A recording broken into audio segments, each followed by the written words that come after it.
The moment my car flipped, I saw my life flash before my eyes, but I never imagined what would hurt more was what came after.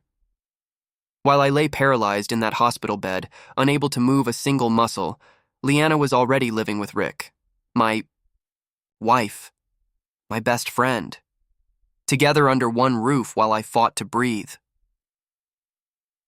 3 days after the accident, Leanna visited me for the first time. She brought sunflowers, my favorite, pretending everything was normal. But the coldness in her eyes couldn't be hidden. She placed her hand gently on mine and whispered, "Jackson, you just focus on getting better. I'll handle everything." Her words were sweet, but her gaze kept darting toward her phone, as if waiting for a message. It wasn't until Barbara, Leanna's sister, came to visit that I learned the truth. She slipped while talking. Leanna moved most of her things into Rick's place. She just needed help while you recover. Her voice trembled as she realized her mistake. My hands twitched slightly, the only movement I had managed in days. That night, when Leanna returned, I asked her directly, "How is Rick?" She froze, her face tightening for a split second before forcing a soft smile. "Rick, he's been helping me since you're, unwell." I stared at her without blinking. "Helping you? Or replacing me?" Her voice sharpened. "Jackson, you're being paranoid. You should be grateful someone's supporting me while I'm going through this too." The rage inside me boiled, but I swallowed it. I had already lost my body. I refused to lose my dignity. When she left that evening, I stared at the ceiling, the fluorescent lights burning into my eyes. The woman I vowed to love, the man I trusted with my life, both betraying me before my wounds even healed. The accident didn't break me. Their betrayal did. I met Leanna 7 years ago during a winter gala hosted by my company. She was stunning in an emerald dress that shimmered under the chandeliers, her laughter ringing through the hall like music. I was instantly drawn to her. She was warm, intelligent, with a charm that wrapped itself around everyone in the room. That night, we spoke for hours as the snow fell gently outside, and by the time I offered to drive her home, something between us had already ignited. Our relationship grew fast. Leanna fit perfectly into my world. My parents adored her, my friends welcomed her, and my career flourished alongside our love. I was working my way up as an architect, while she built her own successful career in interior design. We made plans, we shared dreams, and within 2 years, I proposed under a sky full of fireworks on New Year's Eve. She said yes with tears in her eyes. Rick had been my best friend since college. We built everything together. He was there when I struggled through exams, when I celebrated my first promotion, when I bought my first house. He was my best man at the wedding. He toasted our happiness, standing right beside me as I slipped the ring on Leanna's finger. I never doubted his loyalty. He was like a brother. Our marriage was happy, or so I believed. We traveled, we bought our dream home, we talked about starting a family. But beneath the surface, cracks were forming, cracks I was too blind to see. My work consumed me. Long hours at the firm, late-night meetings with clients, endless deadlines. Leanna often complained that I was never home. She wanted more time, more attention. I always promised things would settle down soon, but they never really did. Rick, always the dependable friend, stepped in when I couldn't. He helped Leanna with house repairs, drove her to appointments, even joined her for dinners when I worked. Late. At first I was grateful. I thought he was simply being a good friend, supporting both of us. I never saw the warning signs. Everything changed 3 months ago when I was involved in that accident. A client meeting ran late. Heavy rain made the roads slick, and one careless driver cost me everything.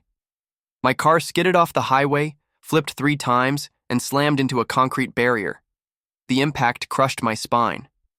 When I woke up in the hospital, I couldn't feel my legs. The doctors told me I might never walk again. Leanna sat beside me when they delivered the news. Her hand gripped mine tightly, her face pale but composed. She whispered that we'd get through it together, that she'd never leave my side. In that moment, I clung to her promise like a lifeline. But as the weeks passed, her visits grew shorter. Her smiles faded. She started coming alone, without Barbara or friends, and always seemed distracted. Barbara had always been close to Leanna, and she visited often during those early weeks. She brought me books, played music I loved, and tried to lift my spirits. One afternoon, while adjusting my blanket, she let it slip. Leanna moved her things into Rick's place, she said absent-mindedly, her voice soft. Then she froze, realizing the weight of her words. I stared at her, my heart pounding. "She moved into Rick's?" I repeated slowly. She stammered. "Just temporarily, Jackson. Only until you get better. It's complicated." I didn't press further. The pain in my chest was heavier than the paralysis in my legs. That evening, when Leanna visited again, I saw her differently. Every gesture felt rehearsed, every word measured. I asked directly, "Is Rick taking good care of you?" She blinked, rapidly. "What are you talking about?" "You're staying with him, aren't you?" Her lips tightened. "Only for convenience, Jackson. I can't stay here all the time. I need help too." I didn't argue. What was the point? The woman I loved had already made her choice. The betrayal wasn't loud or sudden. It was a slow, quiet unraveling of everything we'd built. She didn't have to say it aloud. Her actions spoke clearly. And Rick, my so-called brother, my best man, my closest friend, he had filled the void I left behind without hesitation. I spent endless nights staring at the ceiling, trapped in my broken body, replaying every memory. The vacations, the anniversaries, the whispered promises. I wondered when things started to change. Was it during those long business trips? The late nights she spent alone? Or was it always there, waiting for the right moment to surface? But as the days passed, one truth became clearer than any other. They had both chosen their paths. And now, I had to choose mine. The days grew colder, but my room remained the same. Silent, sterile, lifeless. Nurses came and went. Doctors adjusted my treatment, but none of them could heal what was breaking inside me. Leanna's visits became more sporadic. Sometimes she wouldn't come for days, sending only brief texts saying she was busy handling paperwork or attending design consultations. I stopped replying. Her excuses had grown as empty as the room around me. One afternoon, as the rain tapped against the window, Rick arrived. He walked in confidently, holding a basket of fruit like nothing was wrong. His smile was wide, his voice cheerful. "Jackson, brother, how are you holding up?" he asked, placing the basket on the table. I watched him carefully, searching his face for the guilt he should have carried, but found nothing but well-practiced ease.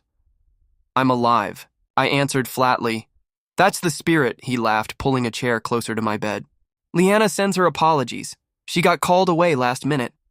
"Of course she did." Rick leaned back, stretching casually.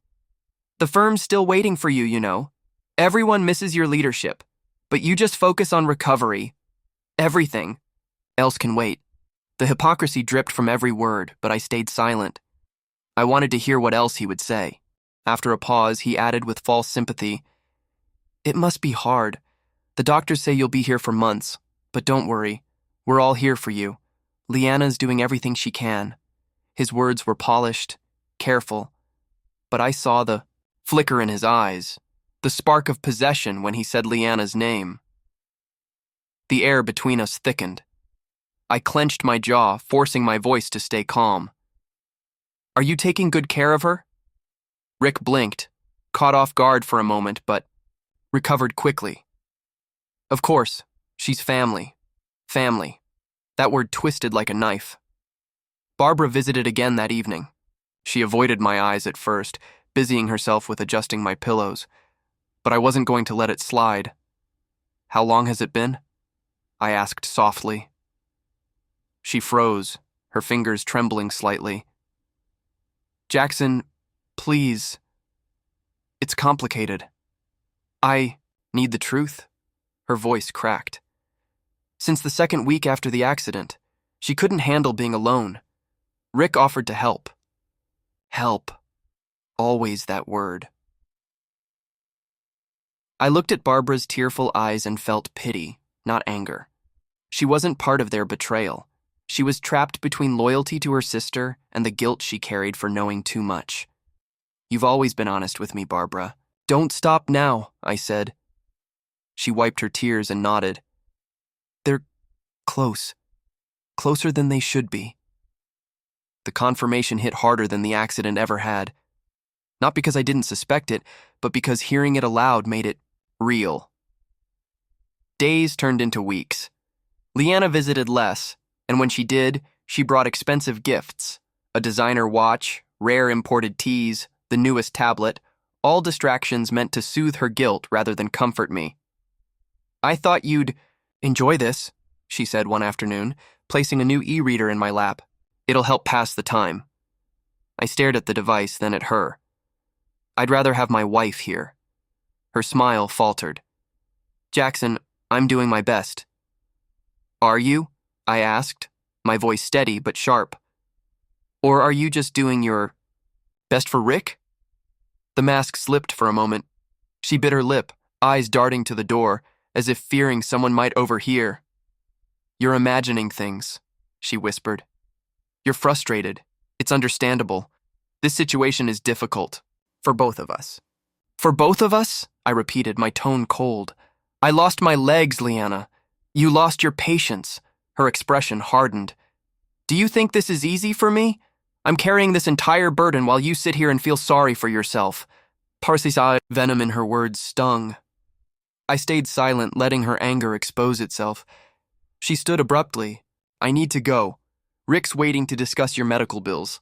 Someone has to handle the responsibilities you can't. With that, she left, her heels clicking against the floor, each step echoing like a final goodbye. That night, Barbara called. Her voice was shaky. Jackson. I shouldn't be telling you this, but you deserve to know. I listened, gripping the phone tightly. Leanna and Rick. They're planning to move in together permanently. She's considering filing for divorce once you're discharged. She says it's for your own good, that you deserve someone who can handle your condition. The words drained the remaining warmth from my body. I see, I whispered. I'm so sorry, Barbara sobbed. You have nothing to be sorry for, I said, my voice calm. Thank you for telling me. As I hung up, I stared at the ceiling, my heart pounding with cold fury. They had written me off before I even left the hospital. They didn't expect me to fight back. But they forgot one thing. I might have lost. My legs, but not my will. The days blurred together, but my mind never rested. Every second in that hospital bed was a prison sentence. I wasn't trapped by the machines or the walls. I was trapped by betrayal. The two people I trusted the most had turned my pain into their opportunity. Their faces haunted me, even when my eyes were closed. Nurses entered my room with forced smiles, adjusting my pillows and checking my vitals, but their kindness only amplified my isolation. I could move my arms now, a small victory, but my legs remained lifeless. My physical therapist called it progress. I called it torture. Each strained movement reminded me how helpless I was. Late at night, when the halls were quiet and the lights dimmed, I wrestled with my thoughts. I remembered our wedding day. Leanna stood under the archway, her eyes shimmering with tears as she promised forever. Rick stood beside me, his hand firmly on my shoulder as my best man. I had believed every word, every gesture. I replayed every conversation, every smile, every look exchanged between them. Were they always drawn to each other? Was it my accident that pushed them closer, or had the seeds been planted long before? The questions were endless, poisoning my mind with doubt. When Leanna visited now, her eyes no longer held the softness they once did. She spoke with mechanical kindness, like a nurse assigned to a patient. She avoided my gaze, fidgeted with her phone, and always seemed eager to leave. The distance between us was no longer physical, It was a canyon neither of us attempted to cross. I noticed how she avoided mentioning Rick altogether.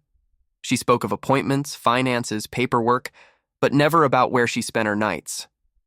And I stopped asking. Her silence was louder than any confession. Barbara called often, her voice carrying the weight of guilt. She apologized for telling me the truth, but I assured her she had done the right thing. In this storm of betrayal, she was the only one who hadn't abandoned me. The nights were the worst. Sleep never came easily. I stared at the ceiling, my mind replaying their betrayal like a cruel film. My fingers clenched the blanket as anger simmered inside me. I was helpless in body, but my mind was sharpening, hardening with every passing hour. I thought of Rick, the man I once called brother. He had stepped into my life so easily, filling my absence with his presence. I wondered if he ever felt guilt when he kissed my wife, when he slept in the home I built for her, when he sat in the chair beside my hospital bed pretending to be concerned. I imagined them together, laughing, sharing meals, planning a future that didn't include me. My chest tightened with every image, but beneath the pain was something stronger: resolve. They saw me as broken, discarded, forgotten, but they underestimated me. I was still breathing, still thinking, still planning. I wouldn't confront them yet. Not like this. Not from a hospital bed. I needed to regain my strength, my mobility, my independence. Only then would I face them, on my terms. The physical therapy sessions grew longer, more intense. I pushed myself beyond exhaustion. The nurses praised my determination, but they didn't know the fire driving me. Every bead of sweat, every aching muscle, every moment of progress brought me closer to the confrontation I envisioned. I stopped informing Leanna of my therapy milestones. She assumed I was still weak, still dependent, still broken, and I let her believe it. The more she thought I was incapable, the more careless she would become. Barbara continued to update me quietly. Leanna and Rick were looking at new apartments. They were discussing divorce settlements, planning to take half of everything. My blood boiled at their audacity, but I kept my composure. Their arrogance would be their downfall.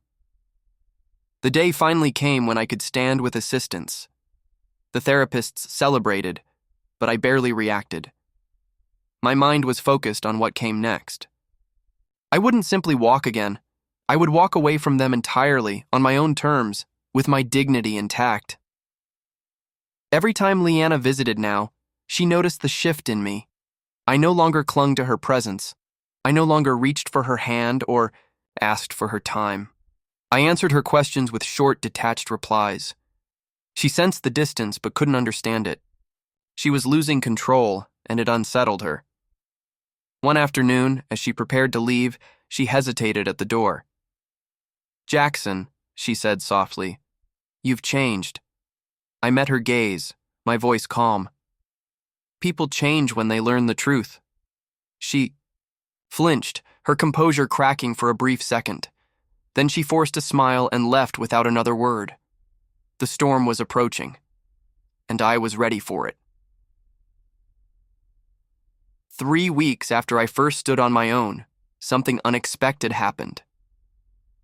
Barbara called, again, but her voice was trembling more than usual. She struggled to speak, as if unsure whether she should even tell me. After a long pause, she finally whispered, "Jackson, Leanna and Rick are planning to get married." Her words hit like a hammer. My pulse quickened, but I forced myself to stay composed. "Married?" I asked, my voice steady, though my chest burned.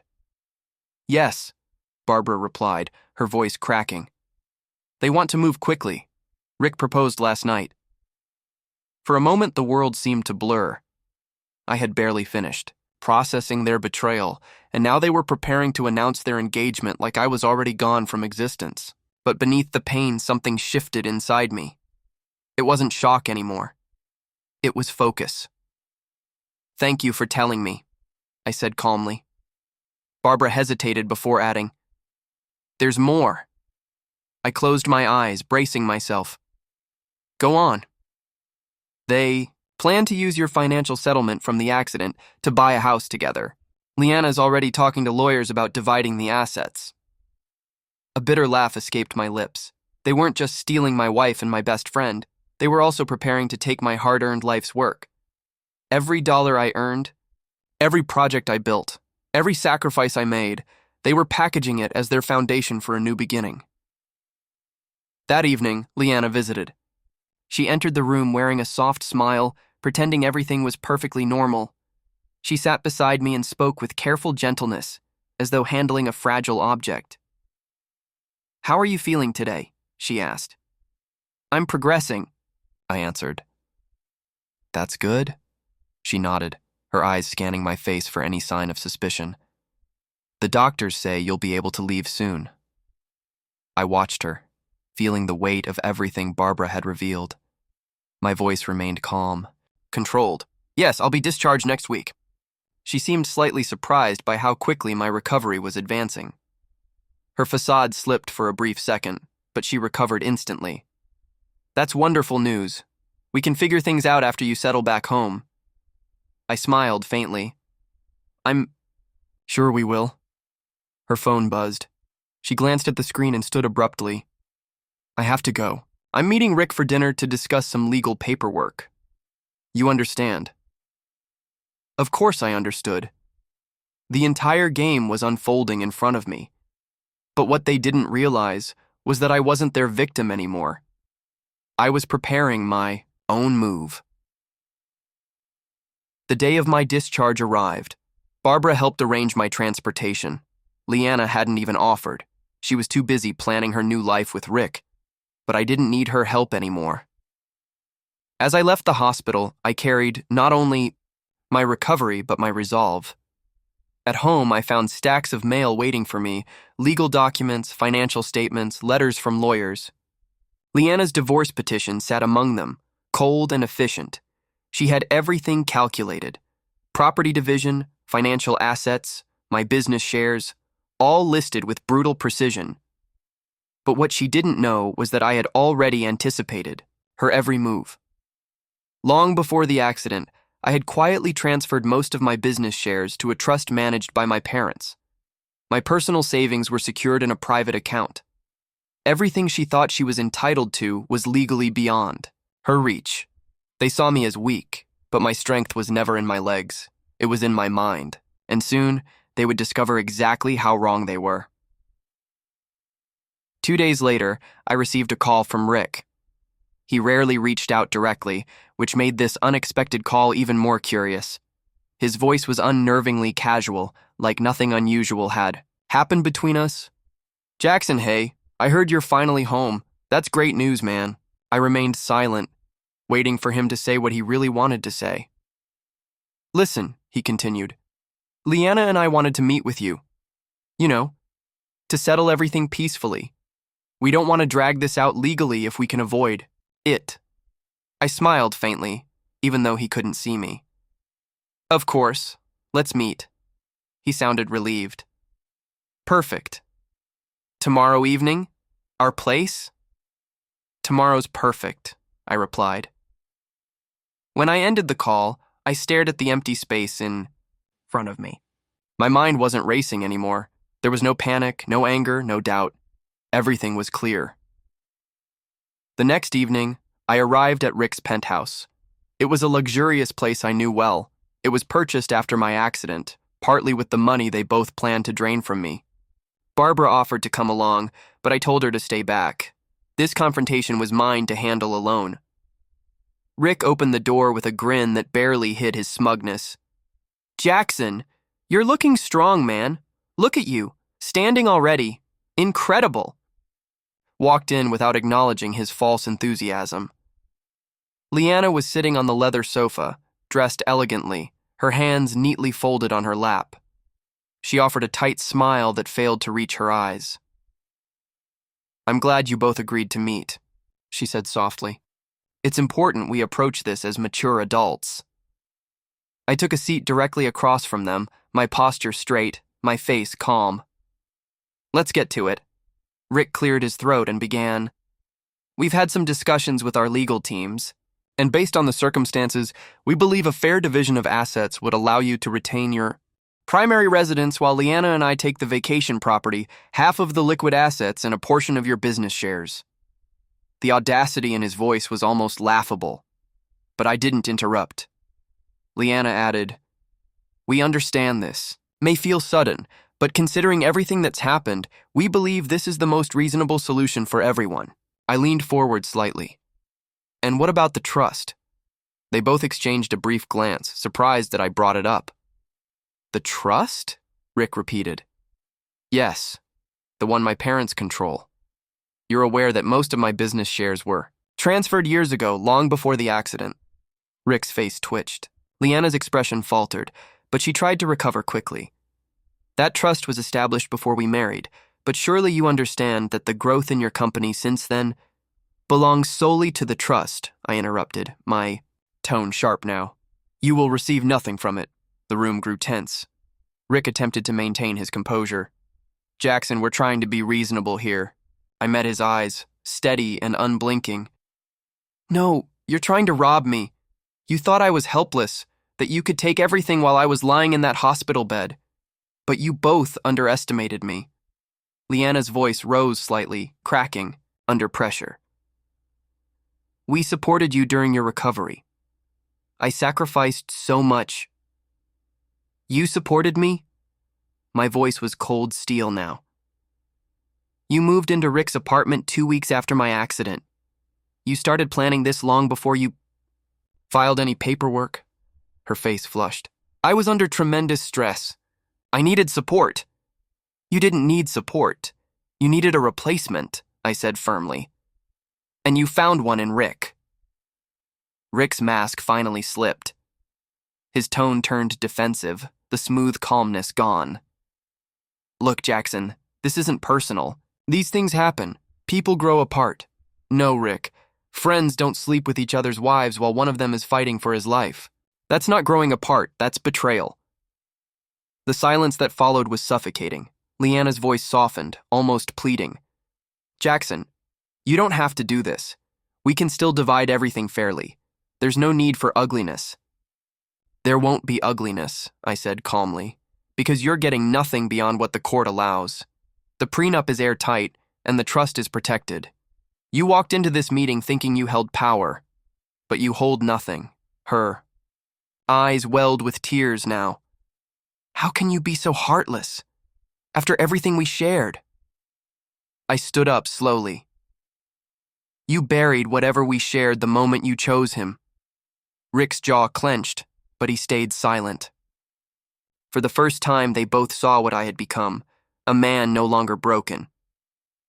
As I walked toward the door, Leanna called after me, her voice desperate. "Jackson, wait, please, don't do this." I paused briefly. "You did this." Then I left. Next morning, the legal team confirmed what I already knew. Leanna's attempts to claim my assets were dead on arrival. The trust, the prenup, and my protected accounts ensured her claims would be dismissed entirely. A week later, Barbara visited. She handed me a manila envelope. "You might want to see this," she said softly. Inside were photos taken by a private investigator, photos of Rick meeting another woman at a hotel. The betrayal ran even deeper than I imagined. Leanna had been abandoned before she even received her first divorce check. Barbara sat beside me quietly. "She tried to call me yesterday," she said. "She's falling apart." I stared at the photos, then set them aside. "That's no longer my concern." Barbara smiled faintly. "You really are done with her?" I nodded. "Completely." 2 months passed quietly. Leanna's divorce petition was officially dismissed. My assets remained untouched. The trust protected everything I had built, and the law recognized every move I had made long before she even thought of betrayal. I heard from Barbara that Leanna had tried to appeal twice, but both attempts were denied immediately. There was nothing left for her to take. Rick, on the other hand, had disappeared from her life entirely. After the private investigator's evidence came to light, he abandoned her without hesitation, The man who once whispered promises to her while I fought for my life now refused to answer her calls. He moved to another city, cutting ties entirely. His betrayal of her was swift and brutal, far more heartless than what she had done to me. She was left standing in the ruins of everything she had tried to steal. Barbara kept me informed from a distance. Leanna's career started crumbling shortly after the scandal spread. Rumors circulated quickly. Business partners pulled out. Clients lost trust, and her reputation became a shadow of what it once was. The very foundation she tried to build with Rick collapsed beneath her feet. One afternoon, Barbara called again. This time, her voice was calm but serious. "Jackson, she wants to meet you. One last time." I let the words sink in before answering. "Where?" "She said she'll wait for you at the park. The same one where you proposed to her 7 years ago." The irony wasn't lost on me. The place where our story began would now serve as its final chapter. The sky was overcast as I arrived at the park. Leanna was already there, standing beneath the same oak tree where I had once knelt down with a ring in my hand. But she looked nothing like the woman I remembered. Her once perfect hair was slightly disheveled, her face pale, her eyes swollen from days of crying. She clutched her coat tightly around her as if trying to hold herself together.